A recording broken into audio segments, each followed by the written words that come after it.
Hello everyone, and welcome back to 4KB Shorts Let's Play of the Dig.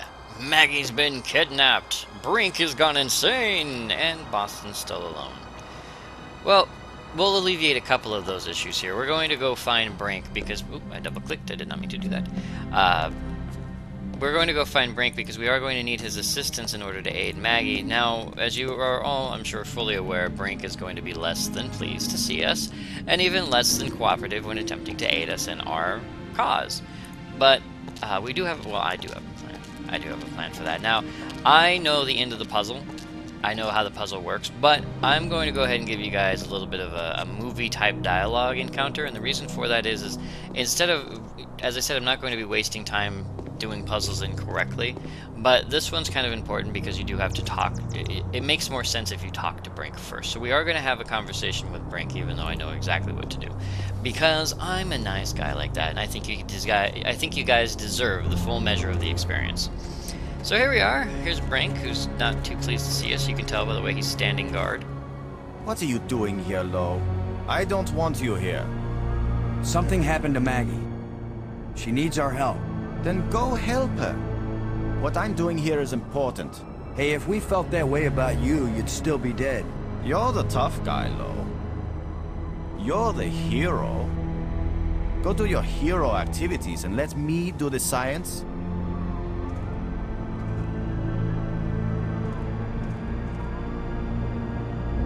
Hero activities, he says. Now, we can try to talk to him again, but I think that's good enough. Instead of having a full-on conversation, we're not going to have a full-on conversation with Brink, because again, it's just a waste of time. But at least that little cinematic there is perfectly fine for us to note that Brink is not going to help us. He just doesn't have the heart. Now, as you can see Brink's silhouette there in the background. That's a new thing, and new things should be exploited. And so we're going to exploit Brink and these wonderful lizard bat things. Let's get a look at you. Yeah, because that's something you really want to look at there, Lo. No! Go away! Creepy. I'm not even sure how they fly, they're so fat. So yes, we have irritated the bat creatures, which is flung Brink into the distance, and now we're going to jack his crystal stash, because he hid it so well under the brown dirt. You thief! Give those back! I will, Brink. After you help me find Maggie. I'm not going to waste one moment on such a meaningless task. Yes, you will, Brink. If you ever want these life crystals back. You're a miserable bully, Lo. Typical military mind. Pushing other people around. Right. So follow me and do as you're told. Is that rational enough for you? Yeah, woof woof, Brink, heal. Come on. So now Brink is on our side, temporarily, while we have his crystals, because of course he's so addicted to the things that he won't do anything to either damage them or lose access to them. So since Lo has access to them, he will follow us about. He's not going to be very happy about it. However, he won't have to wait too long because we do have the light beams, and once again, I know exactly where we're going because we do have to go someplace good. Now, I believe it's the map spire. Again, each spire is named for the unique or most unique part of it, and in this case it was the map spire because that's where the map shows us all the different ways to get into the tombs and super secret areas and things like that. And apparently Brink doesn't want to come with. He's just going to stand there until we switch screens, and he's going to be like, yeah, I'll just pop in. Yeah, he's being very stubborn. Brink, you're a very stubborn man. Alright, and then from here, I believe we want to go chamber? Yeah, I believe we want to go to the chamber. There should be one more screen after this. They're very stoic. With Brink just back... Yeah, here it is. With Brink just back there like, I'm not talking to you. I'm not talking to you. But at least Lo's not alone anymore. He has a friend. And we can save Maggie, so we're going to go to the nest. And there she is. Maggie, is that you? Are you alright? Oh. How can she be alright? She's bound up in that web. Alright, so a monster that not only has a carapace, but also has a web. So, we need to do some stuff here. We're going to talk to Maggie. Robbins. Maggie, are you injured? Not yet, but I'd really like to get out of here before anything worse happens. The monster seems kind of possessive about you. Yeah, he definitely likes me. But I don't like him, Boston, and I'd really appreciate it if you'd get me out of here. Okay, so I need to stop talking to her because I don't think I have access to what new we do not. So we do not have access to the thing we need just yet for conversation. What we do need to do is... not that. It looks like a grate sealing something off. Okay, we're gonna talk to Brink. Brink. Unless we want to end up where Maggie is, we've got to get by this thing. The obvious plan is for one of us to distract him while the other one slips by. Maybe you are thinking better, Brink. You want to sneak or distract? I'll be the diversion. That way I can do all the puzzles.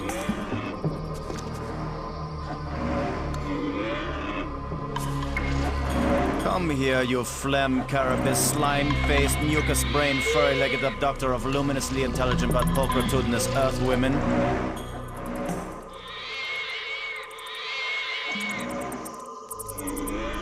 Lo, you idiot!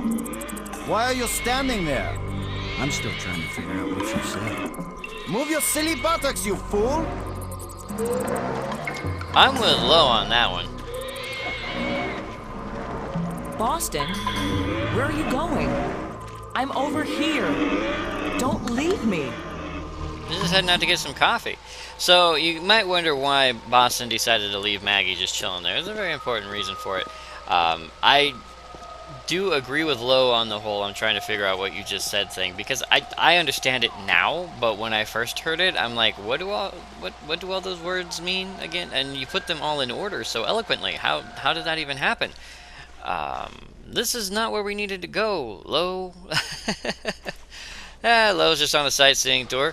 There it is, Falls Source. That's where we wanted to go. I'm like, where are we at again? Wrong place. So yes, we need to go up to the Falls Source, and that should be in the opposite direction. So we'll take our sweet time, of course. You know, back in the day, you really only wanted to animate one walking state, which is walking. And you kind of wanted that walking state somewhere between walking and running. But you didn't really want to animate walking and then animate running as well. Some games did. Some games did, but it's kind of overzealous to animate that when you can animate so many other things. Like trying to get a door open with two different objects that won't work. Important stuff, you know? Okay, so we have a grate over here, as we can see. We have some water over here, as we can see, and we have a rock. At this point, I'm ready to try any damn thing. Bam! And now we have a leaky pipe. Well, it might not seem like much right now. But that's the way these games work. Eventually you come up with something great. You just have to, you know, put all the pieces together until that greatness occurs. So we're going to head back in. It was really interesting is if you listen to the music, it's all very peaceful because it's background map music. There's something super exciting and dangerous happening. And you know that in a film what you'd end up with is this huge crescendo of... Where were you? This monster has me trapped. Well, that's okay, Brink. We don't mind. You'd have this Boston, where have you been? I've diverted some of the water from the falls. I thought some of it might flow through here and wash the monster away. Well, instead, the monster's got Brink trapped up there, and I'm still stuck down here. But don't worry, we'll figure it out. So yeah, you'd have this, instead of this scene where you're trying to figure out this puzzle and nothing really bad is happening, you'd have this 5-minute, quick, action-packed scene where they kill the monster or do other stuff, and it's going to have this huge amount of really loud music and stuff like that, and it'd be hilariously awesome. But here, we just have conversation. What is that down there by you, Maggie? It looks like a grate sealing something off. It's a grate sealing something off. What are you doing, Boston? I think the water I diverted from the waterfall is flowing right to that grate. There should be a lot of pressure on it. I'll remember that if I need a bath. I've got to find a way to get rid of your six-legged boyfriend once and for all, Maggie. Just try to do it before he gets rid of me once and for all. Okay, so I thought talking to her would work. It didn't. I think at this point we might want to distract him from eating Brink. I don't want to be the one to attract his attention. Okay, so can we get the grate then? I always forget how to I do think this. the water I diverted from the waterfall is flowing right to that grate. Alright, we'll talk to Brink. He may be able to help us out here.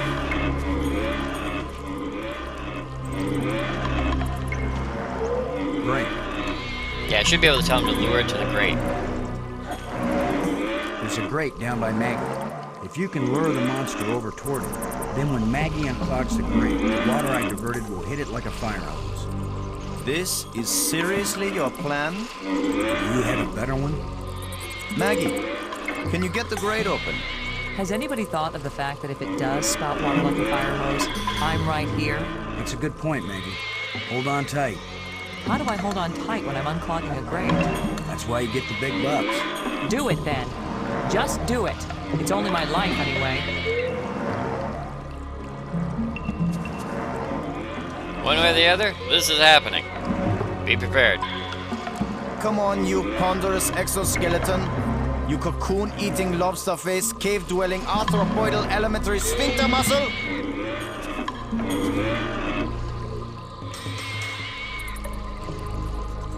I'm pretty sure Brink just called him a butthole.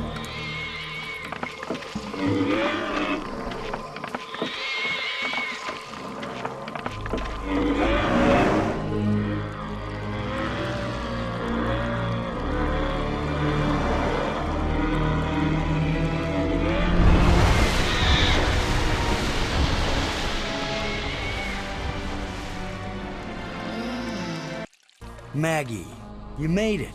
How's my hair? You're worried about your... I was joking, Boston. You know, like you strong, manly types do when you just about get killed. Maggie's safe now. I satisfied our little deal. So give me my crystals and let me get back to work. Brink, it's time for us to work together on... I said give them to me!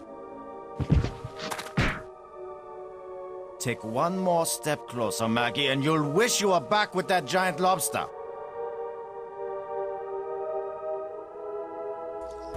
You wanted an evil laugh there, you know you did. He sure is weird. Now what? I've been getting the feeling that the ghosts want us to help them. As if they were stuck and wanted out. Stuck how? Well, the library consoles seem to indicate that they may have left this world for another. What if they want to come back, but can't? I don't know. How will we go about helping? Assuming that's what they want, and they wouldn't eat us when they got back. Beats me. I'm just interpreting. I think I know someone who could help us, provided we had a, I don't know, an interpreter, perhaps? I do like how she uses the word interpreter. She's like, I'm just, you know, I'm just interpreting. It's just like, key phrases right there. If we were playing with subtitles, well, they're not subtitles. The words appear in colored text over the heads of the individual characters, but we'll call them subtitles for lack of a better word. If we were dialogue text, I guess you could say, or subtitles works. Anyway, if we were playing with subtitles, I'm pretty sure interpreter would be in like bold letters, which is really interesting because when you play Beneath a Steel Sky, another awesome adventure game, mind you, when you play Beneath a Steel Sky, random letters or random words and sentences are all capitalized, but they don't mean anything. They're not like keywords or something you have to pay attention to. They're just capitalized randomly. But I'm pretty sure that if we were playing this with the subtitles on, when she said I'm just interpreting would be this big huge text. I always thought that was really interesting as a way of conveying information to a player without actually conveying information to the player. Instead of just throwing it out there and being like, use Maggie to interpret with the alien creature you found previously in the game, they were just like, just use the word interpreter and see if they pick it up. And very simple, and I love kind of little hints like that, because not the path to doom, because they're hints that aren't really hints. You know, you don't have to call 1-800-STAR-WARS to figure out whether or not you need to go talk to the alien. You know.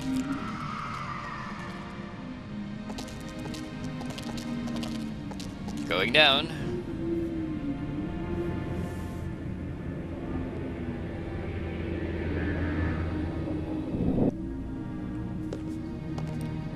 Sometimes I wonder if 1-800-STAR-WARS, which, by the way, was, if not is, still a real phone number, still has an adventure game section where they give you hints, because they charge you X number of dollars per minute for hints, and people who had played the game or who had, I guess, a list of solutions in front of them would walk you through finding a solution to the puzzles, and it was hilarious. And as a matter of fact, in a couple of games they even mention it.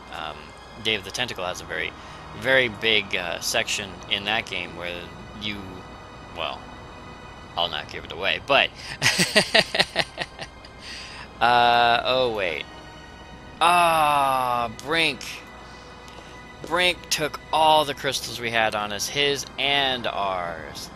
Completely forgot. So we have to go back to the crystal room. Ah, this was too easy. It was too easy. Yeah, well, I don't know why I thought Brink would leave us the 3 or 4 crystals we had on us. That would just be like ludicrous for him to do that. That's okay though. We should be able to find more crystals in the crystal room. So we'll go back to the crystal room, which should be located in the museum spire, I believe it is.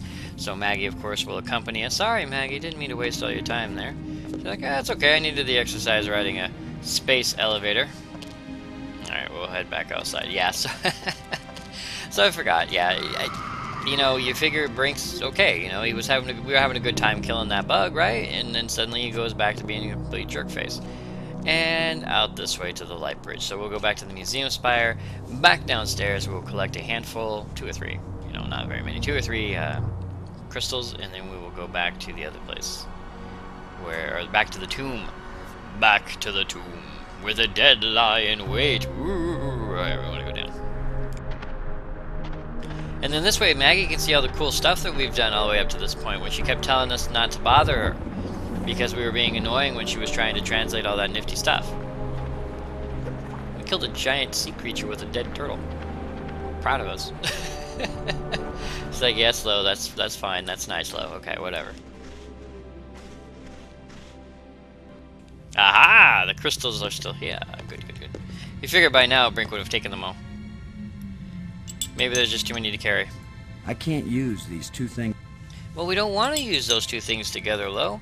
It's a very generic response, of course, because you can't tell people, you know, I can't use the crystal. It won't do anything. Well, there's another generic response, but you don't want to tell people that it's like I can't use the crystal on the crystals, and then you try to use the crystals on like a light bridge. It's like I can't use the crystals on the light bridge. Now, you could do it if you wanted the voice actor to record each individual word, and then you could just have them say I can't use, and then stop, and then blah blah blah. So you can do it that way, but it would probably be really, really problematic. Still, it is an option. But then again, you know, it's much easier to use a generic statement like that doesn't do anything, or I can't use these 2 things together, or no matter how much I try, this isn't going to work. Those kind of things. So you get that generic response rather than an individual response. Now, before they did voice acting, you could have a lot of different responses. Very, very, very heavy amount of responses, to the point where almost any combination could have a response. But once you started doing voice acting, and especially with the big voices we have right now in the dig, you really don't want to pay people to say every single possible combination in the game. That's just insanity.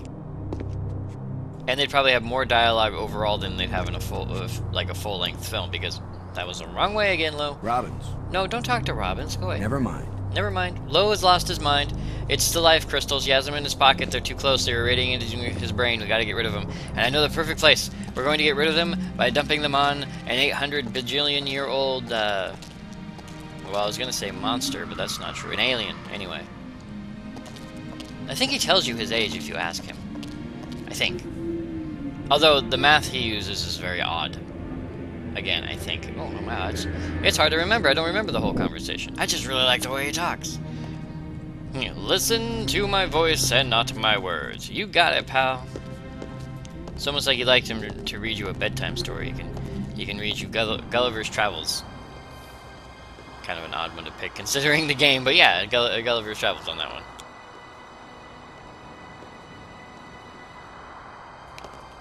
Alright, let's try this again, Magpie. That's going to be her new nickname. We're going to call her Magpie instead of Maggie. Magpie Robin. Well, Robins, but still. Magpie Robins? Come on, that's hilarious, right? Okay, maybe not. Come back to life!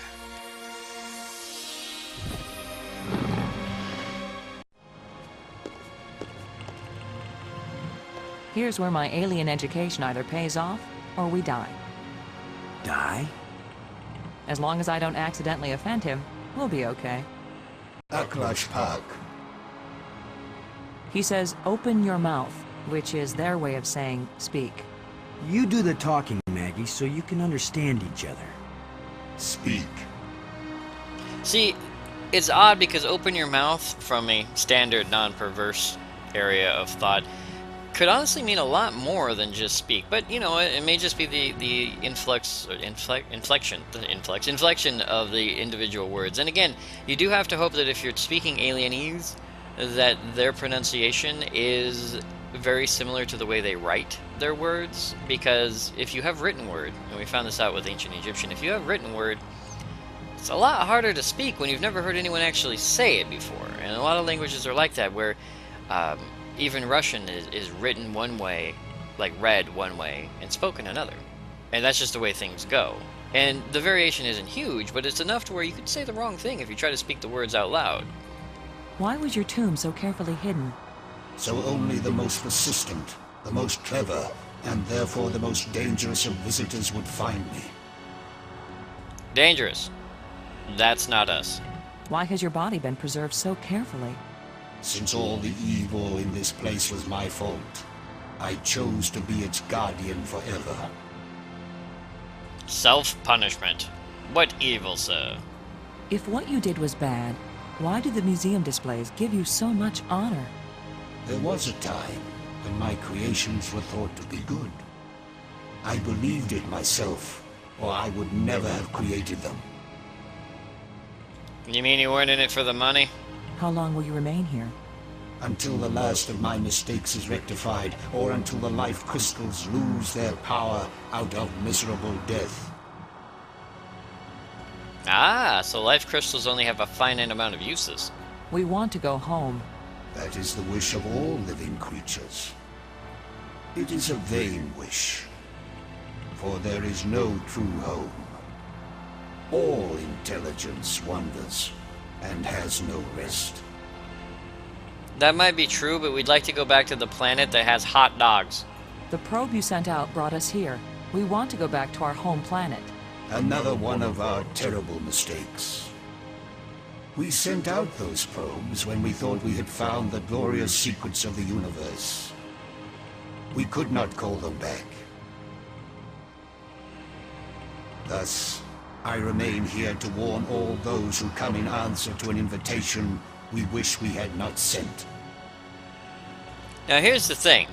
If you take that statement up against the one where he said that he's so hidden that only the most dangerous of their visitors will find them, that means any visitor who comes here who isn't at the level of intelligence as humans, well, you know, I guess the idea is if you're able to go out into space. And I'll just throw this out there. I read the book. The book is really well written. But the explanation that he gives in the book is that the probes were sent out. They're one way. You send them out. It takes millions of years to get to wherever they're going, or thousands, or whatever, to get to where they're going, and they're in the shape of an asteroid, which then threatens the planet below. Now, if the planet below is capable of getting the asteroid into a stabilized orbit and then working out the machinations within, they are returned to this planet, where they are then communicated with. If not, the asteroid then realizes after X amount of time that no one's coming to get it, and so it leaves. I don't think they meant it to crash into the planet, but that's his explanation. And in the game, it kind of loses a little bit of translation because, of course, he says that only certain people should be able to find my body. But we sent those probes out to find all sorts of life. And it's like, no, just the ones intelligent enough to rescue their own planet from destruction by a rogue asteroid. Warning us won't do any good unless we can get back home to Earth to tell other humans. There are two ways to protect your planet. One is if you return and warn them to stay away. The other is if you never return at all. Which warning do you think will be more effective? The Farscape scenario. And yes, he's really right about that, that it would be more effective if you just vanished into deep space. But are you kidding? The two people on the space shuttle watched this thing turned into a giant, what is it, hexacube? Octosquare? Whatever it was. Anyway, a giant spaceship and fly off into the distance. You don't think that after that point, the main goal was to track its trajectory and then try our very best to get to wherever it was going as quickly as possible? You know that's what we do. For hundreds of years, we'd be trying to do that. We would invent warp drive in a month to try to get out there. It's like, look, it happened. You can do it. And we'd be like, okay, you can do it. Let's figure out how, and let's go rescue these people. Because we're crazy like that. Tell us how to get back to Earth. I beg you. If my people could return from space-time 6 where they have gone, they would rebuild this starport. They would make a crystal ship, which would take you back to your planet. but they will never find their way back home. I think he's just trying to blackmail us into doing something he couldn't. There's water everywhere in these islands. Waterfalls, pools, and the sea all around. We love the water. But now my people live in an eternal desert, neither drinking nor thirsting. If only they could thirst again, and then drink. If only they could dive into the sea and hear the roaring of the waterfall. And I bet they smell like wet dog, too. The creatures who live here now, did you people know of them, or did they come later? Millions of years have passed since then. What once were pets or companions have followed their own evolutionary paths. They have become as beautiful or as terrible, as clever or as stupid as it was in them to be. I.e., don't know what you're talking about. The monster who captured me, are there any more of them? That one did not evolve. It was made. And there are as many of them as are needed. Okay, so there's one in every vault. Although, whatever it was guarding was kind of pointless because it was just hiding out in a nest in the middle of nowhere. Who are you, Honored One? The bringer of misfortune. I guess you should have asked that first, huh, Maggie? Hey, buddy, can you tell us how to get home? Oh, by the way, what's your name? Please, tell me who you are. I am the doer who undoes, the creator who uncreates. And yet, I would gladly be the destroyer who undestroys, the dangerous one who protects. Emo. Speak plainly. Tell us who you are. Once, I was hailed as the greatest mind my people ever produced. I tried to bring them power and happiness. I gave them power to leave this world, to leave their bodies, to enter an existence as pure mind, eternally perfect. But I could not give them the power to return and reclaim their abandoned bodies, their decaying world. They are lost and cannot return. Well, you should have tied a string to their finger or wrist or ankle so you can just tug them back, you know? Have you a name? I had a name when I was alive. Now that I am again and again dead, what need have I for names? My body is now so ancient that the crystals scarcely have power over me. I rise for a few minutes, and then I fall again. Soon, I will cease to rise at all. Only then will my grief end. I want no name or memory to live after me. Fair enough. I mean, if I were brought back to life again and again and again, after a while I'd be tired of telling people my name too. Because you'd pass out, you'd wake up, and it'd be like, it's, what, another 100 years? It's like, what's your name? What does it matter? You're gonna be dead by the time I wake up again. The map helped us find you. Did you create it? It was created by those who now wish only to find themselves. That's his way of saying no, but being a great inventor, his ego is too large for him to be able to not admit to inventing something. The language of the library was a great achievement. It was so clear and surprisingly easy to learn. The greater the idea, the simpler and clearer the language needed to express it. Yeah, but you still lose a lot in translation no matter what. Ooh, there's so much more we gotta talk about. Did you invent the life crystals? To raise the dead is the greatest achievement we've seen. What raises the dead can debase the living. I.e., if you use the crystals on living creatures, they start going, ooh, I don't know, brinky, I guess we could say? Are there side effects to the crystals? What the crystals create is not a life, but a slave.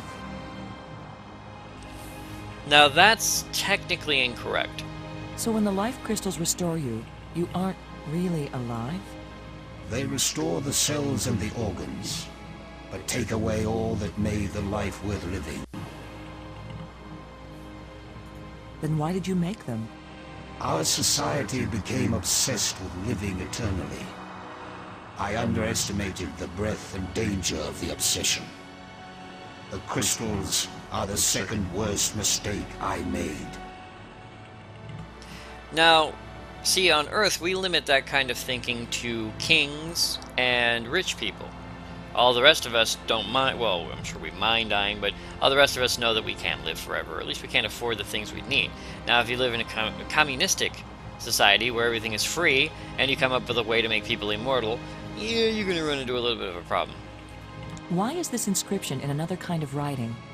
I did not write it.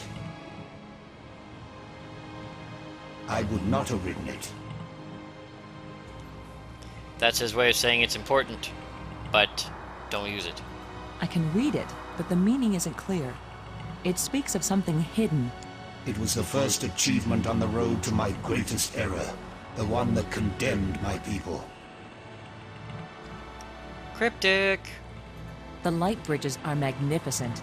We never dreamed that people could walk on light. Ah, yes. We were happily surprised at how convenient those light strands turned out to be. If we had known, we would not have bothered to build the trams. But without the trams, how would you get between the places if the bridges weren't working? Like, I don't know, how they weren't working when we showed up and had to turn them all back on by hand? If you were surprised that the lights could be used as bridges, what did you create them for?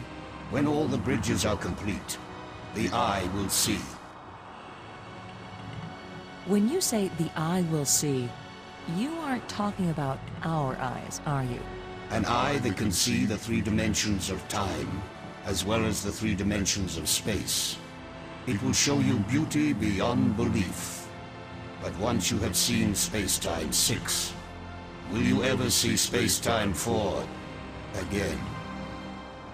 The eye may be open, but the mind hasn't the strength to see. Okay, so it's a device that's able to transport you anywhere in 3-dimensional space and anywhere in 3-dimensional time, meaning you can go back to the past on Earth, or you could go to the future on another planet, or you can go anywhere that you want, provided you want to get anywhere. The metal plates we found, what are they? They are authority and power. Each shape has a meaning, and when they are fitted together, they have a new meaning. So initially they're a triangle, and then they go from that to another shape. And that shape, well, no, from the initial they're a bunch of triangles. No, actually none of them are triangles, are they? One of them might be a triangle. It's a square, and then it converts into another shape. If we put the control plates in the triangle, what will happen? You will open the door to beauty without boundaries, and to trouble without end. And still cryptic. What are the ghosts we saw? Are they alive? My people all travel to the realm of Space-Time 6, where 3 dimensions of time join to the 3 dimensions of space. It is indescribably beautiful, but they can build nothing there. They can create nothing, they just exist, on and on with empty lives and hearts that long for this hard and stony world. Isn't that how we all feel from time to time? Now, this one's hard to tell whether or not it goes blue. It has since it's all blue to begin with, and I'm not sure if it just went blue. We're gonna hit it again, and if he says the same thing, we'll just end it. The ghosts are your people, then. Their connection to this world is so slight. They can disturb the energy in the air. They can make themselves visible for a few moments. But they can't build anything here. They will live forever, but it is not life. Maybe we can use the life crystals on them. Make them not life, dead life. Is it impossible for your people to come back? It takes enormous strength of will to leave that place and come back to this one. They have all tried. They have all failed. And now they have been away too long. They have lost the physical memory of how to live here in Space-Time 4. Uh-oh. Why did the ghosts lead us to you? Some of them foolishly hope that if I help you open the gateway again, you might have the strength to lead them home, to let them remake their bodies here. But I am sure that all that would happen is you, too, would be lost in Space-Time 6. because you know us so well, having just met us, you know, twice. So, that's the end of that conversation, but we learned so much. We got to learn that this guy hates himself because he invented a lot of really good stuff that did really bad things, and that he, well, that he's here, dead for millions of years, and then he comes back to life, and then he complains about how his people are never going to come home. Thank you for helping us. I will only have helped you when you give up your foolish plan. We're not giving up. My only consolation is that true death comes closer with each dying.